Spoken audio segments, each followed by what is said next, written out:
intricacies, you would know there's some. Oh, that was the worst first game in the world. My father-in-law looked.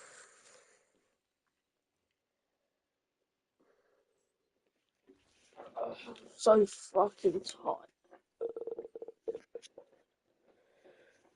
It is.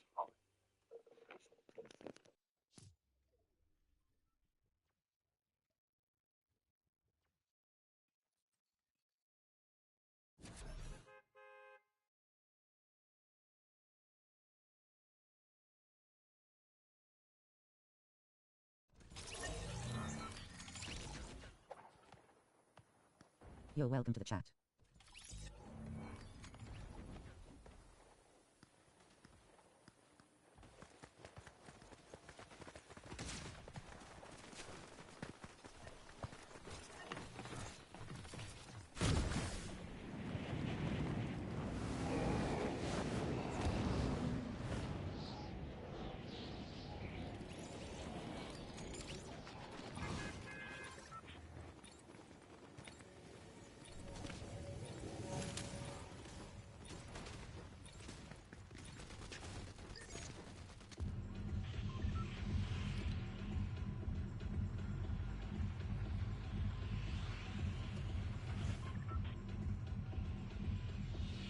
People of this country as a whole, and those directly involved in the tragic events of Southport in particular, will be bewildered and revolted that you somehow decided to treat those events as a pretext for what you did. Today, you must face up to the consequences of those actions. Everyone must understand that if you engage in this sort of mob violence, you will receive significant punishment. I follow the guidelines for violent disorder. This case falls within culpability A. You were an instigator and a leader in significant parts of what happened. However, others of the culpability A factors are not present, which must affect the position within the bracket. What? Harm is at culpability. No, sure. Harm is at Wait. category 1, as there are multiple Shit. Again, I must have regard. Oh, the memes! The memes are back, baby! That bracket has a starting point of 4 years and a range between 3 and 4. By the way, I'm watching like the news on TikTok. Just allow it. The age of the majority of them. I do not treat the incitement of others as an aggravating feature, as I've taken that into account when describing your role. That you are clearly very intoxicated is an aggravating feature. I take into account your remorse, your recent illness and personal difficulty. The sentence after trial for violent disorder would have been 3 years and 9 months. With credit for a guilty plea, that gives a sentence of 30 months. I reflect your overall conduct that day in the sentence for the violent disorder. I passed sentences of 3 weeks. Baby, give me one more chance. Each other, and the sentence for the violent disorder. That means the total sentence is 30 months imprisonment. You'll serve up to half of that sentence before being released on licence. The licence will contain conditions. If you breach those conditions, you'll be liable to serve. Who is this boss over here? Victim surcharge applies. What the fuck is this? And I make a selection. Jetpack, baby! Wait. Well,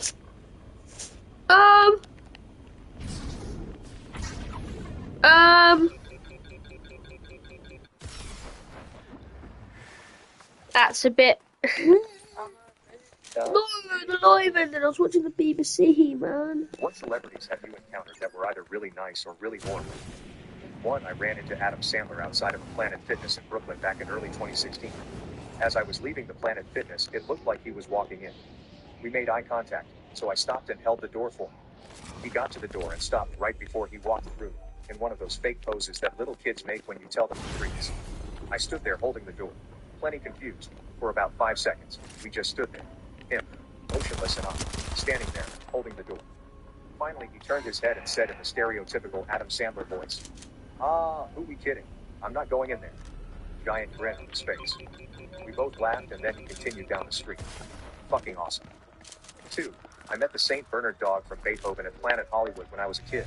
He seemed like a pretty nice dog in person. 3, when I was a teen. What the fuck? fuck? Why is there a fucking orgy going on? It was at a museum.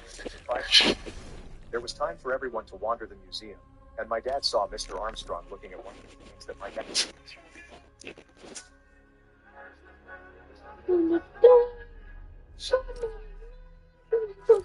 The huge points deduction figure Man City will face, if found guilty of the 115 separate financial rule breaches, has been revealed. City are defending 115 separate alleged breaches of financial rules, with it emerging earlier this week that the 10-week hearing is scheduled to begin next month. There is a growing consensus among Premier League executives that the outcome of Manchester City's financial fair play hearing will result in a points deduction so severe that it would relegate the club from the top tier of English football. The club, while declining to comment, firmly deny any wrongdoing and remain confident in their ability to retain Premier League status as they face an independent inquiry. The huge points deduction figure I returned to my room. I googled all the $1 million questions. Who wants to be a What millionaire? the They were shit, all. man? I'm convinced somebody has hacked my phone. Right? I'm sure. My manipulative boyfriend pulled a cheating prank on me on my birthday. Oh, So I snap. went MIA for days. He somehow convinced me to stay with him, but then revealed a disturbing secret about the prank. Last week was my birthday, so I got off work early. But when I came home, I saw a random woman lying on my boyfriend. When he saw me, jumped up, then got in between me and the door as I had turned around to leave. "It's just a prank, sweetheart," he said. And out of nowhere, 10 of his friends came downstairs with a cake and presents. I was crying as I thought I had just been cheated on, but my boyfriend told me to stop. "I know you said you didn't want to party, but don't you think this is cool?" I kept crying, however, and that's when he got more aggressive. "Oh my god, stop being so sensitive. It was just a prank. I put all this effort in so you could have a fun time, and you're crying." I immediately pushed him out of the way and walked out, got in my car, and drove off. While driving, my phone started to get bombarded by texts, calls, and messages from my boyfriend and our friends. When it got too distracting, I just turned off my phone and went to a hotel that's far enough from my place. By the time I got to my hotel room, I just started sobbing. The next morning, I made sure to tell my team leader first that I would be absent for a few days due to an emergency, and she was kind enough to accept my request. She probably noticed something was off with me because I was sniffling and my voice sounded weak. Right now, I plan on telling my aunt who lives near my area about what happened and asking if I could live with her for a couple of days until I sort out my mind and know what I have to do next. I'm deeply heartbroken because I've told my boyfriend and my friends before how I felt about cheating and how it essentially ruined my family growing up and my young mind back then. My mom cheated on my dad and it broke our family, and I got cheated on by my first boyfriend. And What? I don't know how to face and respond to them all after all that has happened. Maybe some time away from them will help. I hope. Date 1. I packed my things and prepared to go to my aunt's house, which wasn't that far, but still a bit of a drive nonetheless. When I finally got there, she was incredibly welcoming. This season is to return to Fortnite though, it's kind of cool. She gave me a tight hug and told me I was always welcome and that she will be there to help me when I need her to. She eventually led me to the spare bedroom that they have in their house and helped me unpack my stuff. She is honestly such an incredible woman and I love her so much. She's basically all I've always wanted. Since I was done unpacking, I was again confronted by the fact that I haven't opened my phone for quite some time now. I've avoided it for so long that I didn't think I could open it again, but I knew I had to. The moment my phone booted up, hundreds upon hundreds of texts, chats, and missed calls popped up on my screen. Even if I was still hesitant, I decided to open my chats and looked at our friend group's group chat first. The chats from the start were all very frantic in nature, with my friends asking about where I was or what happened. But after scrolling down a few more times, the chats turned into them apologizing that the prank happened, and that it was not on the plan at all. One of my friends even blamed the girl that was on top of Alex, my BF, and thought she was untrustworthy. Finally, the chats ended up being them hoping they could contact me and wishing I was safe. I guess they knew I just read their chats because as soon as I was done back reading, my friends immediately knew I was online and asked how I was doing and where I was. They also started apologizing again for not being able to stop the prank from happening and that they didn't know that was going to happen and thought the original prank was going to be something else. At this point, I was thoroughly confused because they seemed happy enough to be there during that night, but I knew I had to apologize to them first for ghosting them and asking their side of the story first before speaking about what had happened. Essentially, they were simply planning a surprise birthday party for me with Alex in a group chat that didn't include me. Then, my BF added a few more people into the group chat, saying that they were college friends of his and he wanted them to be a part of the surprise party too, Avengers since they also wanted to meet and get to know me better. As a suggestion, one of my boyfriend's college friends pitched the idea of them pranking me. The plan was, my BF is going to be on the couch with a serial unaliver, holding a red knife and fake stabbing my BF while the unaliver was on top of him, and while my boyfriend is redding out everywhere. My BF's college friends thought it would be funny to see my reaction, although my friends were initially skeptical. They reassured them that it would be harmless fun, and that once my BF and the friend will be acting as the unaliver got their Wait, desired is this reaction. like a new aimbot to track people? And my friends and my BF I swear that it's locking surprise on. me with their gifts and stuff. My friends eventually agreed, so as long as they don't drag out the prank and immediately reveal everything once they captured my reaction on camera. The day of my birthday comes, and everything they planned seems to be going smoothly, with them waiting for me. My BF's college friends ushered everyone to hide while they set up the prank, and when it was done, they would hide too. When they finally heard my BF say they can come out, they thought the prank was a success because I looked absolutely mortified. But they knew something was up when even after the prank was revealed, I was still looking shocked and almost teary-eyed even, until I finally turned around and left. They were understandably shook and confused, thinking the serial killer prank was too much. But knowing me, I wouldn't have minded it at all since I love scary movies and an avid horror enjoyer. That was then they realized that my BF's female college friend was on top of my BF, not wearing any costume and not holding any fake red knife. They then saw my BF pushing his female college friend away from him and chasing after me. Some of them also tried to follow me, while some were asking what happened to the original plan. Even my BF's other college friends were wondering if she wasn't in costume, but she was just silent. After a few minutes, my BF came back to our apartment looking distraught and crying. He then tells everyone that they should all go and proceeds to go to our bedroom.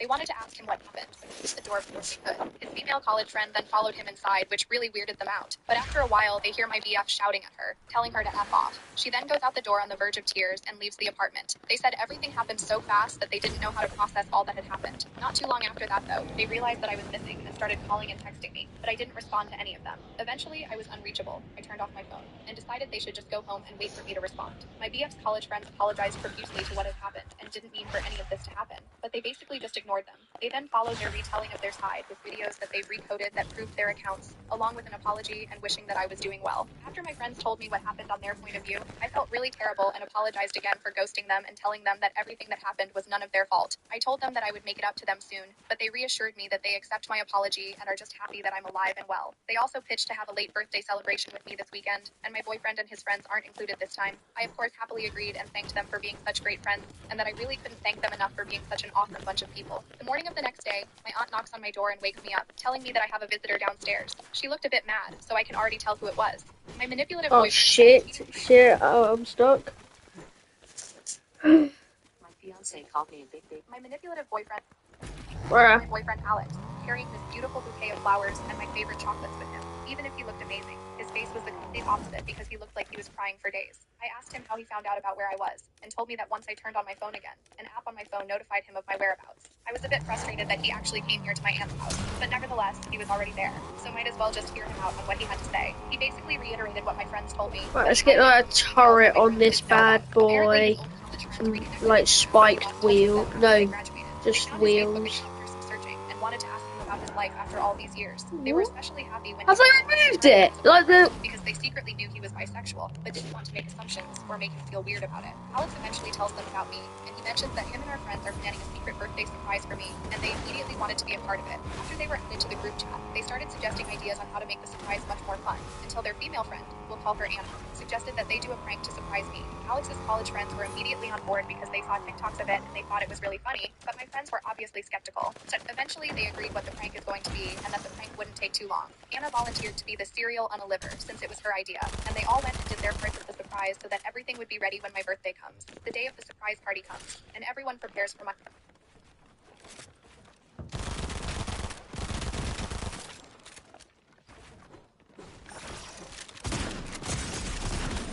fuck. Oh.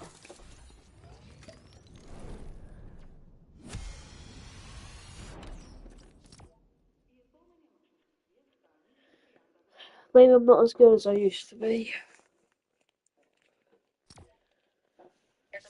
It was my boyfriend Alex, carrying this beautiful, and he mentions that emotions of it all. And that's why he spoke to me in such an aggressive and ill-mannered way. When I left, he said he forcibly pushed Anna away to chase after me, but he wasn't able to keep up once I got into my car. It then sunk into him that he messed up big time, and that when I drove away, that's when he remembered my trauma about cheating, which made him cry while returning to our apartment. He tells everyone to leave and retreats to our bedroom, not really knowing what to do. To his shock, Anna comes inside our room unannounced and starts comforting Alex. He repeatedly tells her to leave and that he'll be fine. But what really set him off was Anna asking him, "So, does that mean you're single now?" That's when he realized she did it on purpose. Alex then shouts at her and angrily asks her to leave, which she then replies to after looking like she just embarrassed herself. Alex is in tears at this point, and he tells me that he wishes he just didn't agree with the prank. He's cut off contact with his college friends for now and is incredibly sorry about what happened. He then starts hugging me really tightly and says that he loves me so much and that he's scared of losing me. His words alone also made me cry because even after everything, I still love him deeply, and I do believe everything he said. After a minute or two of us hugging and crying, he lets go of me and tells me that we should back together to our apartment, but that if I still need time and space, he'll gladly give it to me. I gave him a kiss and respond to him with me asking him to help me pack my stuff. Of course, I gave my aunt one hug and told how much I appreciated her for helping me. She was happy things got resolved, but also jokingly threatened my boyfriend that if he did something stupid or hurtful to me again, she'll personally whisk me away to safety and away from him. My boyfriend laughed, but I think he was just hiding his nervousness. Now I'm back in our apartment, and Alex even offered to throw away the couch that was used for the prank, but I declined instance, it's a pretty nice couch, and everything that has happened was something no one wanted,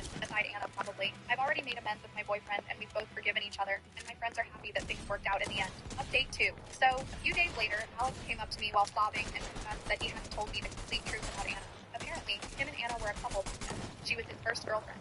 He did a lot of his first with her. Once they graduated, Anna broke things off with him because she can't handle long-distance relationships and didn't want to be tied down yet. Anna breaking up with him caused him to go into a spiral and develop severe depression. It took a lot of work for him to get out of that hole and be a functioning human adult again. But things apparently didn't completely change for the better for him until he met me. As I quote, I was the light at the end of the tunnel.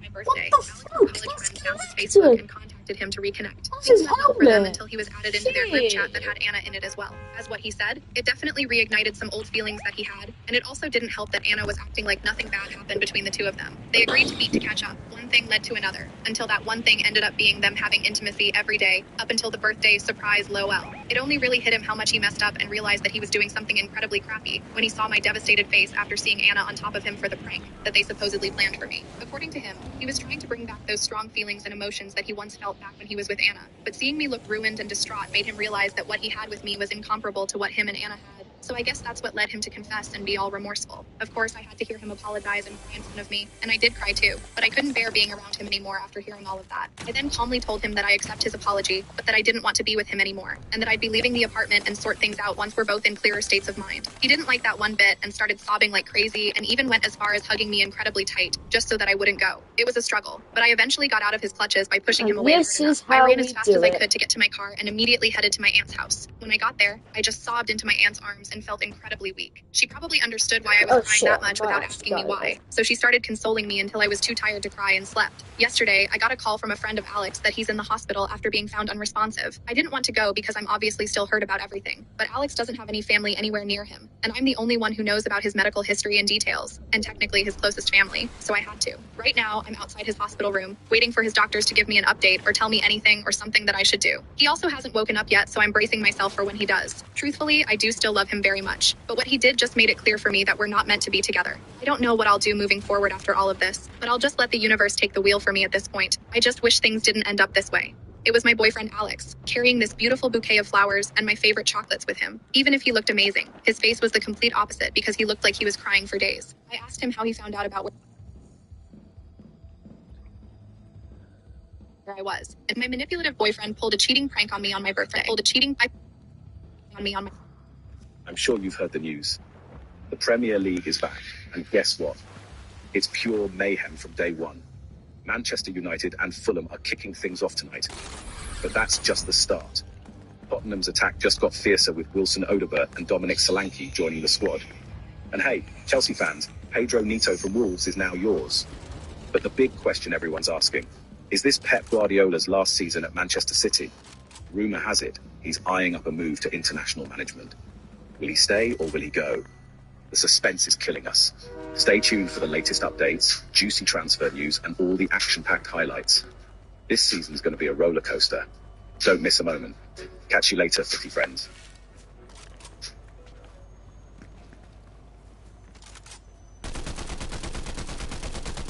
I'm sure you've heard the news.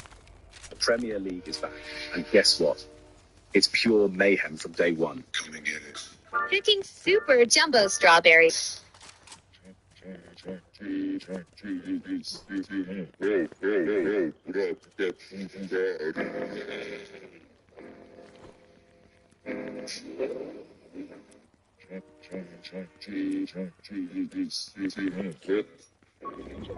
You asked.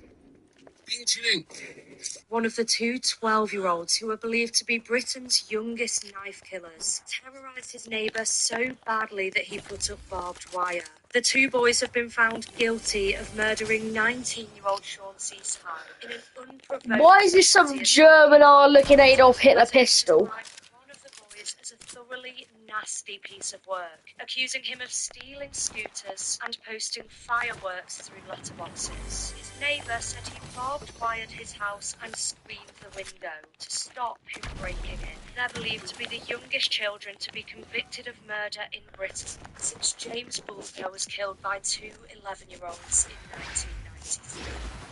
one of the two 12-year-olds who are believed to be Britain's youngest. He's been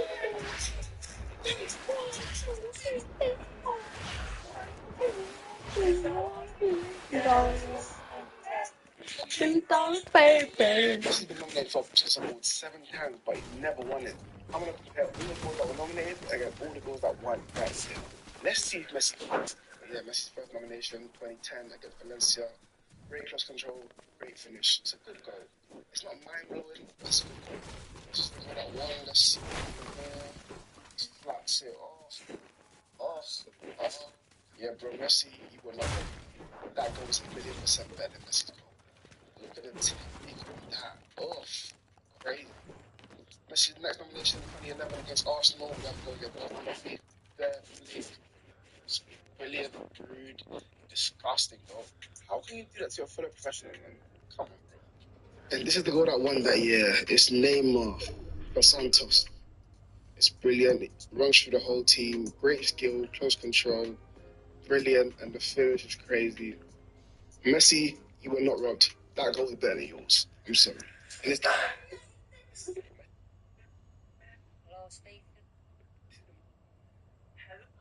Oh.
Wakes up, and it's just starting to get light outside. She's still handcuffed, she's still tied up, and she looks over. Kidnapper is still asleep. So she tries to slide her hands out of the handcuffs, but it's not working. They're on too tight. But then she notices the handcuffs are attached to a rope with a quick thing, which is like one of those little blink things. So quietly as she can, she glides down. She grabs her key and somehow she loosens it enough to slide the handcuffs out. Then she uses her free hands to disconnect her leg restraint. Silently, she slides out of that. And luckily, the kidnapper, he's still asleep. So she tiptoes through the apartment. And then, bam, she runs out the front door into the complex parking lot. And outside, there's a car driver. She runs straight toward it. She waves her arms to flag it down. The car stops. The guys inside are like, what the fuck is this? And she's like, I was just kidnapped and I escaped. Take me to the police, please. So these guys, they drive her to the sheriff's department. There, she's like telling the officers the whole story. And the deputy, he's like, okay, can you help us find this guy's apartment? Kara's like, hell yes, I can. So they drive her back over to the apartment. Like, to drive.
New favourite gun. Can't hit my shots with it though. Oh shit, I have no shield. So she tries to slide her hands out of the handcuffs, but it's not working. They're on too tight. But then she notices the handcuffs are attached to a rope with a quick link, which is like one of those little link things. So as quietly as she can, she bites down. She clamps her teeth around the screw, and somehow she loosens it enough to slide the handcuffs. Then she uses her free hands to disconnect her leg restraint. Silently, she slides out of bed. The kidnapper, he's still asleep, so she tiptoes to the apartment. Then, bam, she runs up the front door and outside there's a car. Fuck. She runs straight toward it. She waves her arms. And then the car stops. And the guys inside are like, what the fuck is this? And she's like, I was just kidnapped and I escaped. Take me to the police, please. So these guys, they drive her to the sheriff's department. There, she's like telling the officers the whole story, and the deputy, he's like, okay, can you help us find this guy's apartment? Oh, come Kara's on, like, yeah, "Hell yes, oh, I can." fuck. So they drive her back over to the apartment complex to try and find this apartment. Here's the problem with that. It's an apartment complex, so all the units look the same. And Kara, she doesn't know the exact unit, so they flag down the property.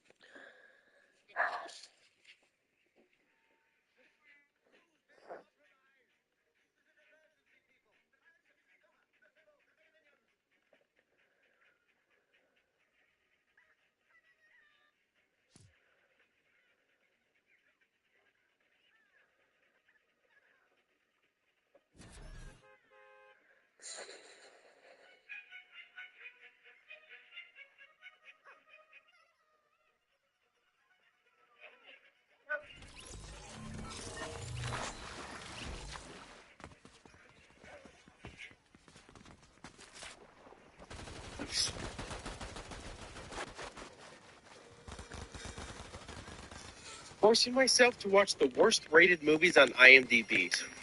Today, I watched Megamind versus the Doom Syndicate. This is the worst sequel since World War II. I think everyone has been waiting for a continuation of Megamind, and this is what we got. They couldn't even get Will Ferrell back. His replacement is awful. He does not fit the character. It's the most annoying voice you can think of. This movie undoes some of Megamind's character development. Part of his arc in the first movie was learning to appreciate Minion and realizing he took him for granted. But in the sequel, he's still an asshole to him for no reason. It's such bullshit. The animation is awful. Everything looks so unappealing, even down to how the characters move. All of the issues with the animation probably come down to a low budget, or maybe they were just lazy. This is basically one of those cash grab, straight to DVD sequels to famous animated movies that everybody forgets. The biggest impact this movie will have. Here's an easy side hustle that even an 11-year-old could do. Check this. Hello, I'm Harry. I'm 22. I once tried to wax my own asshole and it got stuck together. No, Harry, I'm 24. Are you a Pokemon? Because I'd love to Pikachu naked. Hello, I'm Harry. I'm 22 and I get my asshole fingered sometimes. Okay. Your hair is quite nice and you seem like good fun. So if I give you this rose, will you finger my bum? Hello, I'm Harry. I'm 23. When I first saw you, I said martial art, and ever since I've been saying inshallah.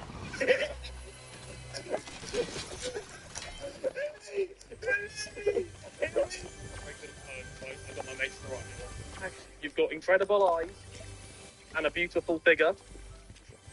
KSI on a GDBT is a who wrote it? Hello, I'm Harry. I'm 22. I wrote you a little poem. Sunflowers aren't red and violets aren't either. I'm going to chop you up and put you in a freezer. Hello, I'm Harry. I'm 22. I once tried to wax my own asshole and it got stuck together. No. Harry, I'm 24. Are you a Pokemon? Because I'd love to Pikachu naked. Hello, I'm Harry. I'm 22 and I get my asshole fingered sometimes. Okay. Your hair is quite nice. And you seem like good fun, so if I give you this rose, will you finger my bum? Hello, I'm Harry, I'm 23. When I first saw you, I said martial art. And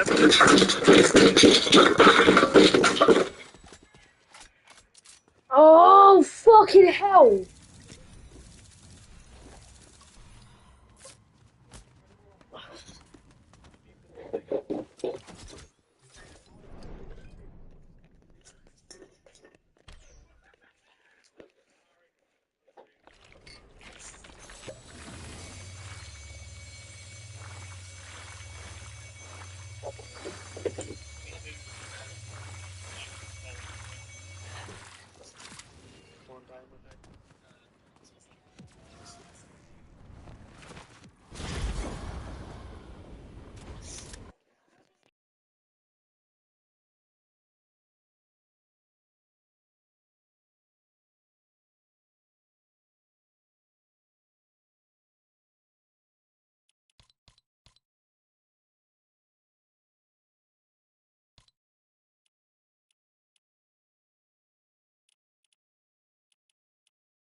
Como en Dios, no lo he visto.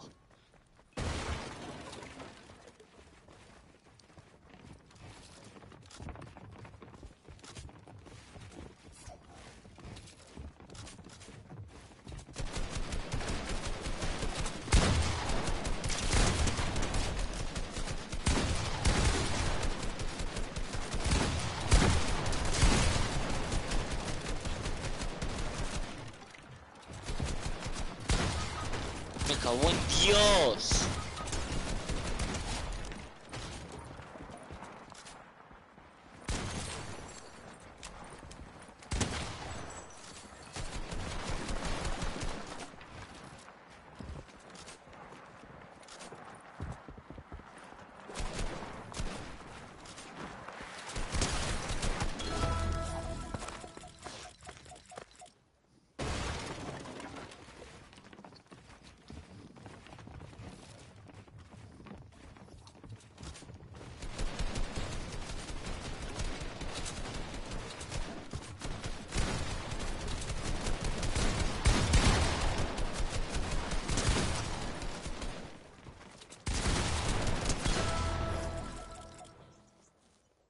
Dime.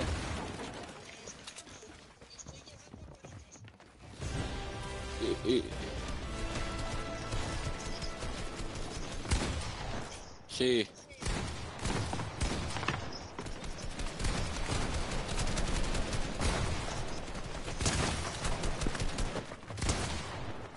Vale. Sí, sí. ¿A qué hora salimos para ir a Santander? Vale. No, te pregunto.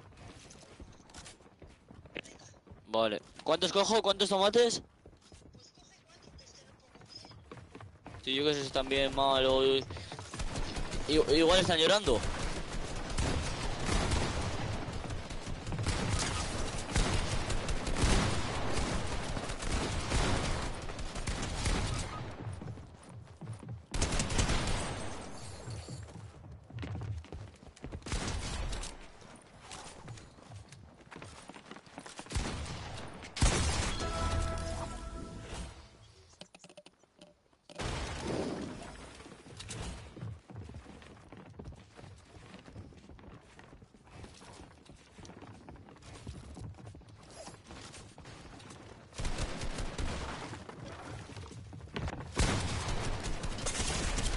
C for Kids TV.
creek, ooh, I'm walking with it.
The fuck you doing?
Venga, hermano, tío, ¿cómo me entiendes?